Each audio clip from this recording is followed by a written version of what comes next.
ये इंजन है GLI में 1NZ रखा हुआ है, ठीक है ना, लंबी कोयलों वाला।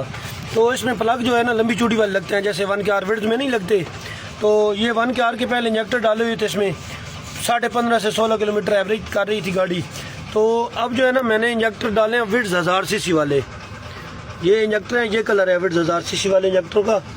तो ये जो इंजेक्टर है ना, इस पे गाड़ी की जो एवरेज है तकरीबन 17 से 18 किलोमीटर पर लीटर है, ठीक है।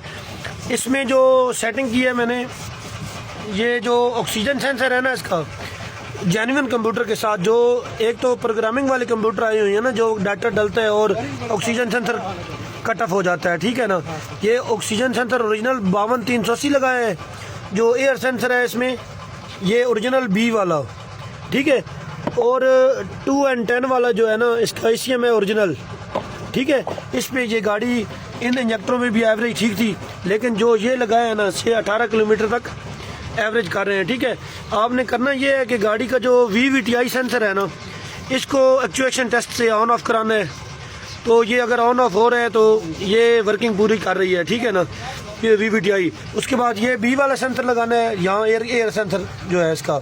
और जो एग्जॉस्ट सेंसर है ये 52380 वाला लगाना है, ठीक है। बाकी प्लग जो है इसके वो SK20HR11 ये लगाने हैं। तो अगर आपके पास इस तरह का ये एक्जियो में भी आता है और किसी गाड़ी की अगर सेटिंग करनी है तो ठीक है ना, तो गाड़ी माशाल्लाह से बहुत ज़बरदस्त एवरेज देगी आपकी सोच से ज़्यादा, ठीक हो गया। ये चीज़ें इसमें इंगलेट वाश किया है, थ्रोटल वाश किया है, इसके जो है बाकी सारी जो चीज़ें हैं वो फ्यूल पम्प का जो प्रेशर है तकरीबन 45-50 होना चाहिए, ठीक है। इस पर ये गाड़ी सोच से ज़्यादा एवरेज देगी। ओके हो गया जी, ये सेटिंग होनी चाहिए इसमें सारी। बाकी ये पुर्ज वगैरह, ये टेपर कवर वाल, ये सारी चीज़ें वैसे ही इसकी ओके थी।